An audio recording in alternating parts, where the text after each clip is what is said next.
Ladies and gentlemen, good morning. J'espère que vous allez bien, que vous êtes en forme. J'espère que je vous ai manqué. Ça fait un bail que vous m'avez pas vu sur cette chaîne. Je sais. Je suis actuellement en train de vraiment faire une conversation avec les gens de VD Buzz derrière que j'aime beaucoup et que j'apprécie, mais qui, comme vous le savez, ne passent pas sur cette chaîne. Du coup, vous leur avez posé plein de questions. On va y répondre tranquillement. Je suis sur un petit café entre deux tournages. Je vous conseille de faire de même. Prenez votre shaker, prenez un café, prenez du skier à manger et on papote tout simplement.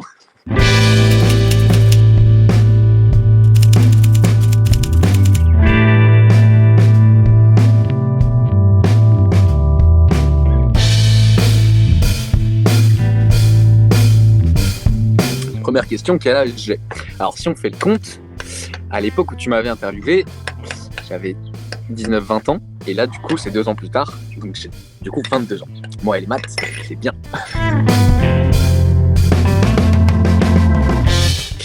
I'm 5'10", et je ne décrirai pas en centimètres ce que c'est, parce que c'est un peu ma douille quand on me demande quelle taille tu fais, tu vois. Genre, étant donné qu'avant j'étais mannequin, je disais tout le temps 5'10", parce que en fait il y a une petite marge d'erreur quand tu dis ça, c'est la différence entre les centimètres et les feet, c'est ça. Et en fait il y a 2 centimètres de différence qui font que quand tu dis 5'10", il y a une petite marge d'erreur, et du coup ça, voilà, je douille un peu, tu vois.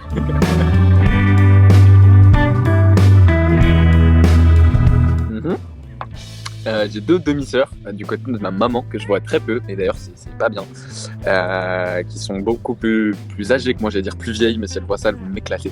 Ils sont plus âgées que moi, et après j'ai plein de personnes autour de moi. Par exemple là j'ai mon cousin qui est juste à côté de moi, que je considère comme mon frère, et j'ai plein de gens que je considère aussi comme mes frères et sœurs spirituels du moins, donc 2 vraies demi-sœurs et plein de frères et sœurs à côté.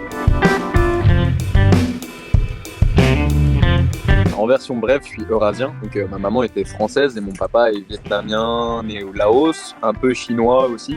Donc en version brève, c'est ça. Mais si on remonte, il y a de l'espagnol. Mon grand-père de l'autre côté, il avait vécu en Algérie. Il est né, enfin bref, il y en a dans tous les sens. Ma grand-mère de l'autre côté, elle est née à Nouméa. Donc laisse tomber, ça part de très très loin. Mon signe astrologique en français c'est Bélier et en asiate c'est Tigre. En fait perso je crois pas, si tu veux, à l'astrologie des magazines féminins, voilà, en gros, tu vois.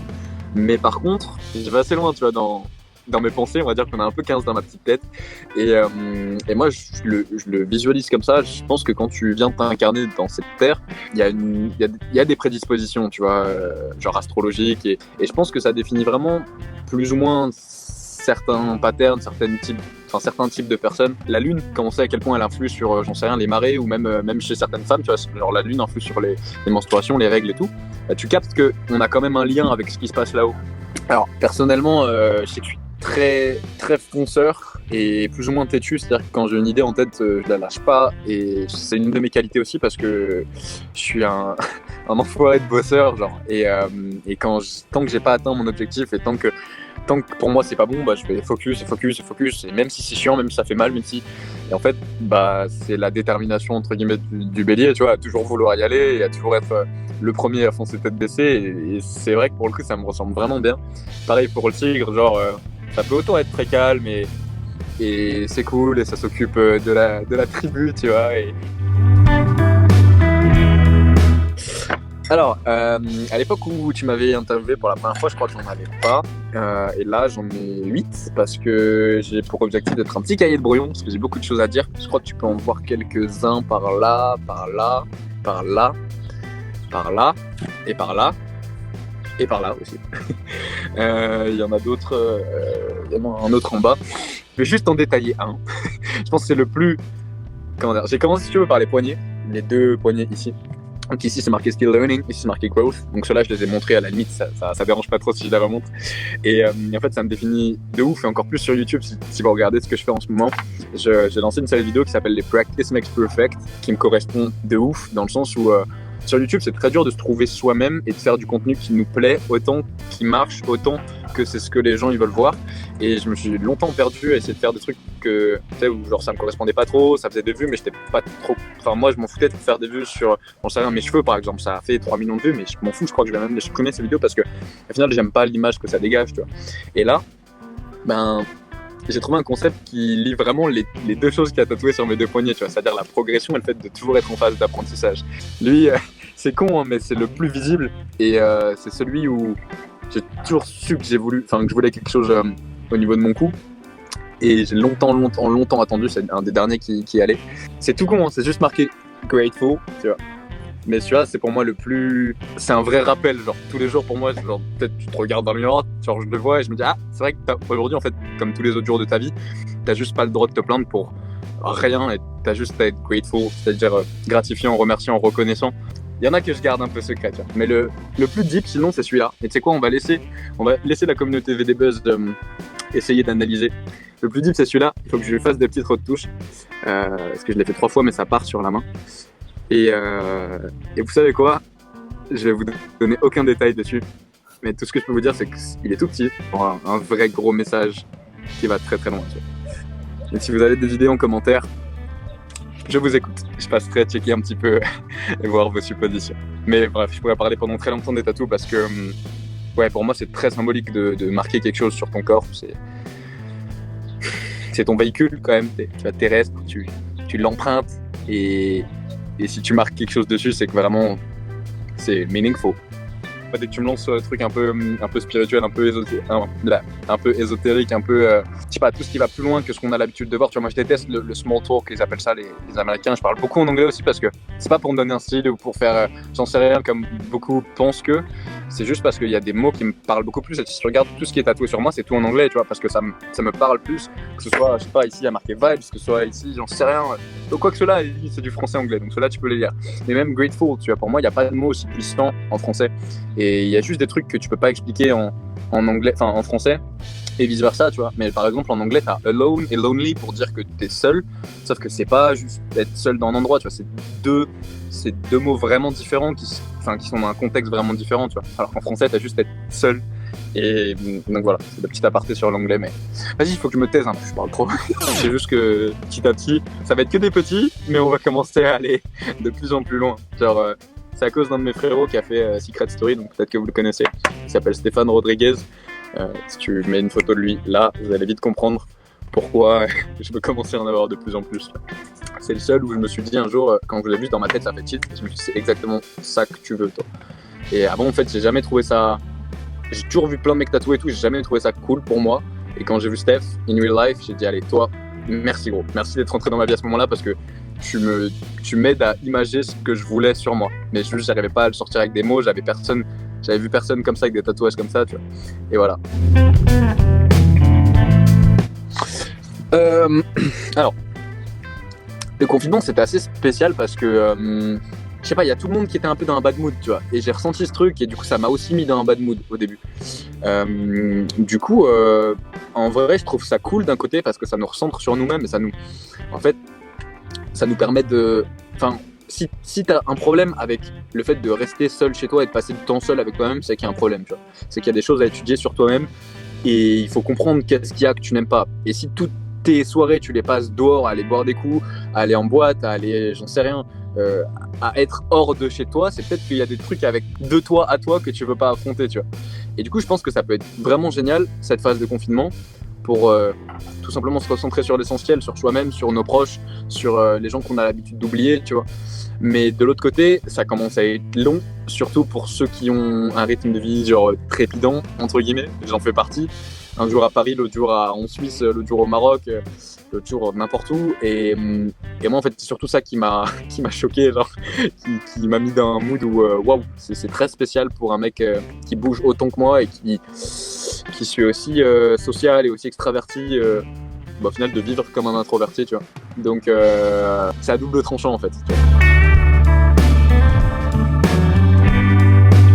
C'est très nul ce que j'ai fait, je suis juste sorti prendre l'air avec mon frérot qui vient de passer juste là parce qu'on voulait juste voir en fait, on voulait juste voir en fait ouais, ce qui se passait et on n'avait rien de spécial à faire.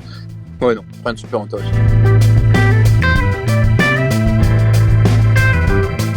J'ai fait un 2 ce métier de la forme pour être coach sportif, donc c'est un équivalent de bac plus 2. J'ai passé en parallèle de ça un autre diplôme online qui m'a apporté beaucoup d'informations sur les sciences du sport et de la nutrition. Et en parallèle de ça, j'ai aussi écrit un livre qui est sorti en novembre dernier. C'est pas une biographie, c'est pas regardez-moi et mes petits cheveux. C'est 500 pages sur le sport, la nutrition et les mensonges du fitness, qui s'appelle comme ça, où on aide tout simplement les gens à faire plus de masse musculaire, à réduire leur body fat et à être en meilleure santé métabolique à travers plein de petits tips et plein de petits conseils. Et je t'avoue que c'est une de mes plus grosses fiertés aussi, parce que j'ai tellement bossé sur ce gros bébé de 500 pages et d'1,5 kg. Il est vraiment comme as le truc. Du coup, voilà pour mes études. En parallèle de ça, j'ai quelques diplômes dans les arts martiaux aussi. Tu sais, quand tu passes là, t'as des dan, t'as des diplômes, ça équivaut à pas grand chose, mais vu que je suis officiellement deuxième dan, voilà, des diplômes de deuxième dan. Si tu fais le lien avec le livre, en fait, ce que je voulais dire, c'est que on s'en fout un peu des diplômes, en fait. Tu vois. Genre, j'aurais pu ne pas avoir mon diplôme, mais même avoir un bac ou même pas de bac, j'aurais quand même été à même d'écrire ce livre. Et en fait, on est dans une société où les gens, ils aiment bien dire ok, t'es qui pour dire ça? Genre, est-ce que t'es médecin pour donner des conseils de santé? Est-ce que tu sais, il faut un truc qui te valide pour pouvoir te permettre de dire des choses. Et moi, j'aime pas trop ça parce que je vois des coachs diplômés qui sont minables, pour qu'ils donnent des conseils ridicules, merdiques, pas back-upés scientifiquement ou quoi. C'est juste leur avis sur un truc. Et vu qu'ils sont diplômés, ils ont le droit et personne ne leur dit rien. Et à côté, je vois d'autres coachs, tu vois, qui viennent, j'en sais rien, d'autres pays, qui ont d'autres certifications, ou même qui sont pas diplômés, mais qui sont plus renseignés que n'importe lequel de ces gars-là, parce qu'ils se bouffent plein de formations, ils se bouffent plein de livres, ils regardent plein de vidéos, des podcasts, plein de trucs. Mais ces gars-là, vu qu'ils ne sont pas diplômés officiellement, on les écoute pas ou quoi. Et en soi, moi, les diplômes, un peu vulgaire ce que je veux dire, mais je leur pisse un peu dessus parce que j'aime pas ça. J'aime pas juger les gens à la valeur d'un truc, tu vois. C'est comme juger les gens à la valeur de leur compte Instagram ou à un nombre de followers ou à un truc, tu vois.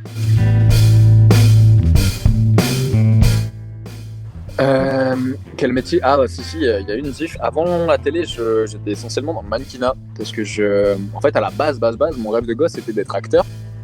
Et en fait, j'avais commencé à faire des photos pour ça. Et puis les photos, elles ont plu à quelques agences de mannequinat. Et j'ai commencé à bosser dans le mannequinat. Et après, je suis parti à Bangkok. J'ai fait 3 mois de scouting. Donc c'est quand on t'envoie dans un autre pays pour bosser en tant que mannequin. Et maintenant, je fais de moins en moins de coaching. Donc j'ai toujours un créneau qui est dispo. Et si il y en a qui sont intéressés, juste aller sous mes vidéos YouTube et vous verrez les liens. Et je fais un tout petit peu de coaching, encore moins de mannequinat. Et beaucoup plus de réseaux. Donc là, je me focus beaucoup plus sur YouTube. Mon objectif, c'est de grossir sur YouTube et de faire de plus en plus de contenu qualitatif en respectant du coup ces deux trucs là, ce petit concept. Et puis à côté, j'ai quelques side business, mais pas forcément besoin d'en parler sur cette vidéo. J'en ai parlé sur quelques podcasts dédiés à l'entrepreneuriat, parce que après, ça rentre vraiment dans le côté business, mais en version brève, ça bosse pas mal. Parce que j'avais 19 ans à l'époque où ils sont venus me chercher. Ce que je rappelle, c'est la prod des anges qui est venue me chercher. Et en fait, je suis un curieux de nature. Et quand t'as 19 ans et qu'on te propose de partir à Los Angeles pour, à la base, parce que c'est ce qu'on te dit dans le contrat, enfin c'est ce qu'on te dit quand on t'appâte entre guillemets, pour à la base t'aider à te développer professionnellement et te donner plein de contacts et j'en sais rien, et faire des films et ci et ça, tu sais, tu as un peu plein d'étoiles dans les yeux. Et du coup j'avais plein d'étoiles dans les yeux et j'étais juste curieux de voir comment ça se passait de l'intérieur. Et au final, ça m'a appris vraiment beaucoup de choses, tant sur moi-même que sur les autres, que sur la télé-réalité en soi, que même derrière, tu vois, sur la création de mes différents business. J'ai cofondé une agence de publicité digitale et ça nous a beaucoup aidé à comprendre comment ça se passe, tu vois, comprendre tout simplement les rouages de ce milieu, comprendre ce qui se passe à l'intérieur, j'ai envie de dire.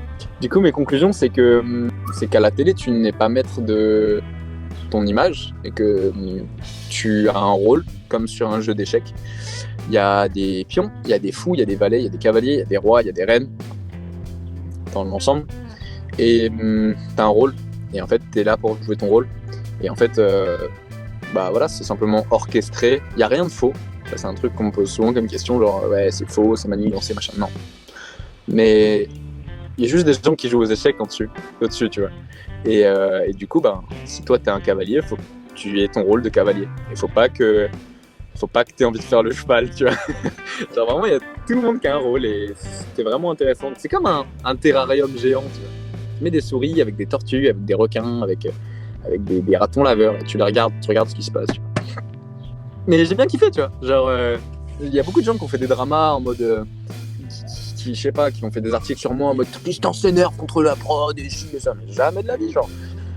C'est le seul truc où ils m'ont saoulé, c'est qu'ils ont mes affaires depuis 2 ans et que j'ai envoyé des messages à toute l'équipe et il y a personne qui me répond pour que j'occupe mes affaires. Il y avait mon book de mannequinat et tout, tiens. C'est le seul truc où je leur en veux. Genre. Sinon, le reste, si. Et le fait que je leur avais dit, les gars, SVP, ne marquez pas cascadeur à côté de Tristan, parce que j'ai jamais fait de cascade et je sors juste des arts martiaux. Et il m'avait dit à l'oral, ouais, t'inquiète, vraiment. Et qu'est-ce qui a été marqué, premier épisode, tac, Tristan cascadeur. Bam! Et ça, c'est le seul truc où je leur en veux. Mais sinon, je suis grave grateful, tu vois, pour l'opportunité, pour ça, parce que j'aurais jamais pu vivre un truc comme ça à 19 ans et ça m'a trop appris, tu vois. Je pense pas qu'il y ait de mauvaises expériences dans la vie, j'ai envie de dire. Donc, il y a que des apprentissages. Encore une fois, c'est pour ça qu'il est noté là, celui-là. Des manières de se positionner face à ce qui t'arrive. Ça, c'est un proverbe que j'aime beaucoup qui dit c'est ça, la vie, c'est 10% ce qui t'arrive et 90% comment tu te positionnes face à ce qui t'arrive. C'est une expérience, ça m'a appris des choses. Il y a du positif, il y a du négatif. Et c'est cool, genre, je suis juste remerciant d'avoir pu expérimenter ça, tu vois. Je crois bien, hein. C'est pas moi personnellement, des fois je l'oublie. Je t'avoue que je suis sur YouTube, je scroll, je regarde les tendances et tout. Je vois en recommandation Tristan les anges, machin. Je fais ah oui, c'est vrai que j'ai fait les anges, tu vois. Mais moi je l'oublie, tu vois, parce que je fais autre chose. Et sans prétention, je sais faire autre chose aussi. Ça c'est important. Tu vois. Enfin, on aime bien encore une fois réduire les gens à des choses, des rôles, des étiquettes et tout.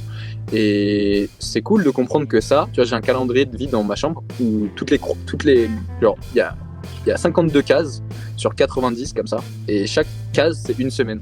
Et en fait, quand tu regardes les anges, chez moi, ça a duré 3 cases. Ça a duré 3 semaines. Et du coup, tu définis pas ma vie sur 3 semaines de ma vie, tu vois. Non, j'ai autre chose à faire. J'ai autre chose à faire et je pense que ma valeur ajoutée, elle est pas là. Et il y a un moment aussi, c'est cool de comprendre qui tu es, qu'est-ce que t'es venu faire et expérimenter sur cette jolie vie, tu vois. Et quel message tu cherches à faire passer. Et moi, c'est cool. J'ai vu comment ça fonctionnait, j'ai vu que il y avait des choses qui me plaisaient pas du tout, il y avait des choses qui étaient intéressantes et des choses qui étaient marrantes. Mais j'estime pouvoir faire mieux. Je suis pas en train de juger ceux qui font ça, mais je sais juste que ça me correspond pas à moi, tu vois. Tu vois, je suis bien plus heureux en transmettant plein de messages à travers ma chaîne YouTube, à travers ma communauté sur Instagram et à travers tous les gens qui sont sur mes programmes, que j'aide à changer de corps physiquement, à changer de manière de penser mentalement, tous mes clients online et tout ça, et c'est ça qui me fait vraiment vivre, tu vois. Show off sur une télé, dire regardez, on est bien, on est beau gosse, on a des abdos et des épaules. Ouais, c'est un peu...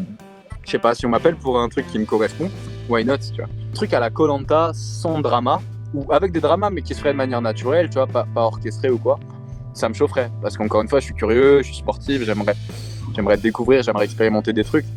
Là, ce serait intéressant.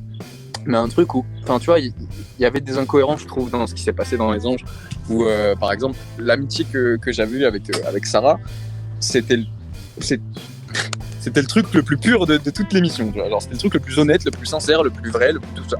Et au final, ils n'ont même pas tant montré que ça, tu vois. Et par contre, ils ont montré beaucoup de couples qui se mettent ensemble, qui se cassaient, qui machin. Et enfin, pour moi, ça c'était des faux couples, tu vois. Genre, c'est mignon de se taper une.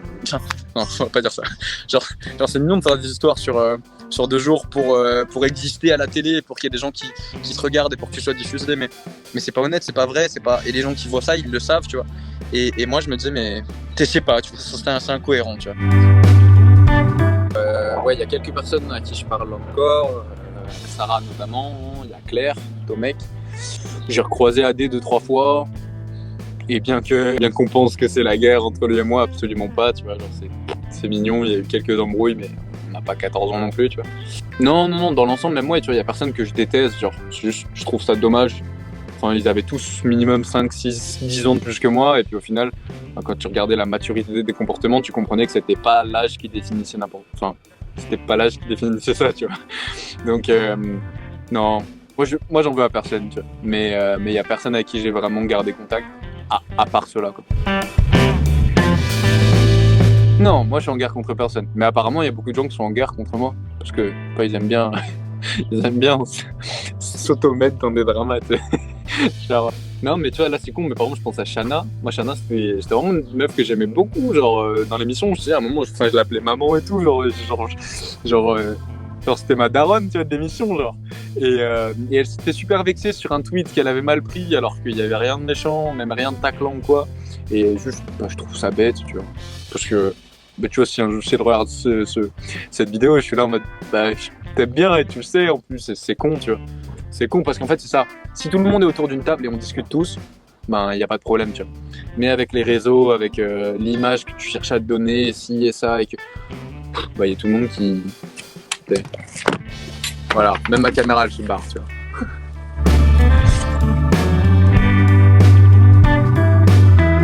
Non, dans l'ensemble, il n'y a pas de regret. Parce que aussi, j'ai pas envie d'en avoir et j'ai pas envie de me dire, j'aurais pu faire ci, ça aurait pu être comme ça.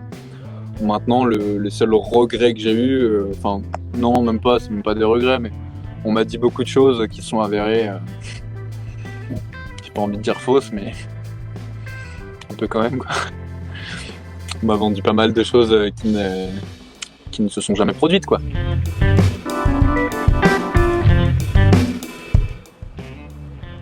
Je pense meilleur, c'est le sentiment de satisfaction. Je réussissais chaque épreuve qu'on me donnait et que, si je dis pas de bêtises, je crois que j'étais le seul qui réussissait son projet pro à ce moment-là. Et du coup, genre c'est con, mais quand ils m'ont quand même fait sauter d'une voiture à 40 km/h, alors que j'avais jamais fait ça de ma vie. Et en reprenant un peu de recul sur ça, j'aurais vraiment pu m'arracher la gueule. Genre, tu sautes, t'es à plat ventre comme ça, mais il suffisait que ma tête elle sorte comme ça et c'était mon nez qui s'arrachait, genre, ou ma joue, tu vois. Et en prenant un peu de recul sur tout ça, ouais, le sentiment de satisfaction que j'avais après avoir sauté de la voiture, après avoir descendu le rappel de la colline de Malibu, après avoir j'ai envie de dire succès à chaque défi que j'avais eu. Je crois que c'est mon meilleur souvenir avec ma rencontre avec la grosse Sarah. Et mon pire, il y a eu un moment où ça me saoulait de voir les changements, le changement de comportement des candidats avec et sans caméra. Parce que moi qui sortais pas de ce milieu, et moi qui suis honnête avec moi-même dans un premier temps et avec les autres, j'étais le même avec tout le monde, tu vois. Et le truc, c'est que beaucoup des gens qui sont dans ces émissions de télé ont l'habitude de ça, ont l'habitude de la télé, de comment ça marche, des caméras et tout, parce que c'est leur métier, ils font que ça. Et du coup, ça m'étonnait de voir les changements de comportement, je sais pas, les capacités à faire du drama quand avec des caméras, et tout pouvait très bien se passer quand il n'y en avait pas, et j'étais là en mode, c'est dommage en fait. Et ce que je trouve dommage en plus, c'est que les gens qui regardent ça, ils sont pas cons. Les gens qui regardent la télé-réalité, c'est des gens comme toi et moi. Et ces gens-là, ils sentent quand c'est vrai ou quand c'est pas vrai, tu vois.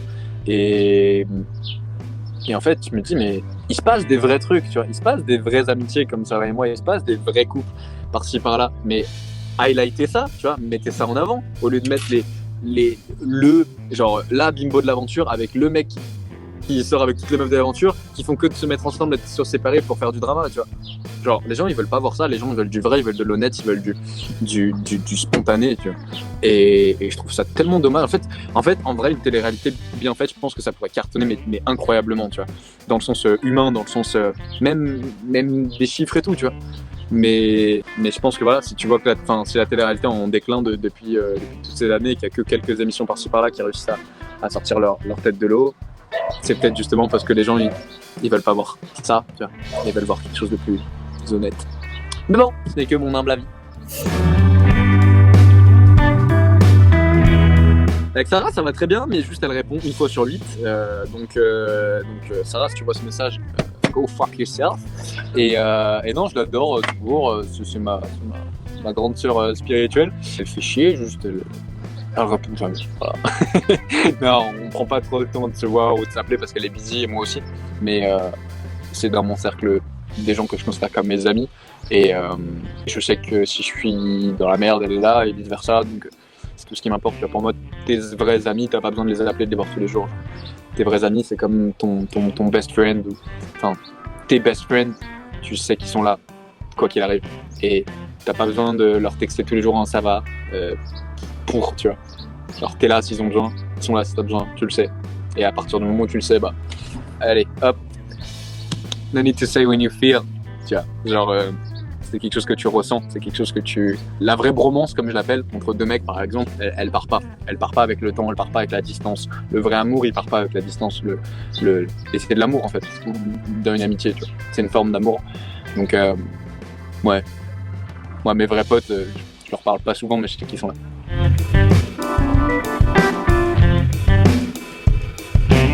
Pas du tout. Si tu veux, avant que je fasse Les Anges, je n'avais jamais regardé un seul épisode des Anges. Et en fait, je regardais même pas la télé, donc je regardais encore moins la télé-réalité du coup. Et j'avais un a priori très négatif sur ça, donc t'imagines, tu vois le positionnement, tu vois. Et du coup, même moi quand j'y étais, je regardais même pas tous les épisodes, parce que j'avais autre chose à faire et parce que ça m'intéressait pas plus que ça en vrai. Donc, non, j'ai pas du tout suivi ce qui s'est passé par-dessus. Je vois quelques highlights, tu vois, sur les réseaux sociaux et tout, mais c'est tout. Bah, en fait, les seuls que je connais en vrai, c'est celles avec qui j'ai été dans la maison. Et ah si, il y a Alix, à la base, c'est mon ancienne cliente de sport dans Lyon il y a 3 ans, je crois. Je crois qu'elle entraînait il y a 3 ans. Et j'ai vu du coup j'ai juste suivi son évolution à elle, parce que c'est ma pouline à la base, c'est ma cliente, tu vois. Tu sais, à l'époque, voilà, avant Les Anges, comme je t'ai dit tout à l'heure, j'étais mannequin et coach. Et c'était l'époque où du coup, je me déplaçais chez des gens avec mes petites affaires de sport. Et genre, je les faisais souffrir chez eux, je repartais chez moi et je t'enchaînais 3, 4, 5 coachings dans la même journée. Et du coup, Alix faisait partie de mes padawans. Et ça m'a fait halluciner de voir son évolution et tout ça, et de voir que, en plus que elle a... Enfin, en fait, ça m'étonne pas de voir qu'elle a éclaté ce game parce que ça lui correspond bien, tu vois. Elle a vraiment du caractère, elle est vraiment comme ça. Et elle joue pas un rôle contrairement à beaucoup d'autres, tu vois. Elle est comme pas. Le peu de fois où j'ai regardé ce qui se passe de son côté, c'est la Alix que moi je connais. Et du coup, ça me fait plaisir, tu vois. De voir qu'il y a des gens qui changent pas sous les écrans, sous la fame, sous les followers, sous tout ça. Si tu vois cette vidéo, Alix, I'm proud of you. Et du coup, ouais, du coup, je dirais que je connais, du coup, que j'ai vu Alix ou Claire ou Maddy peut-être.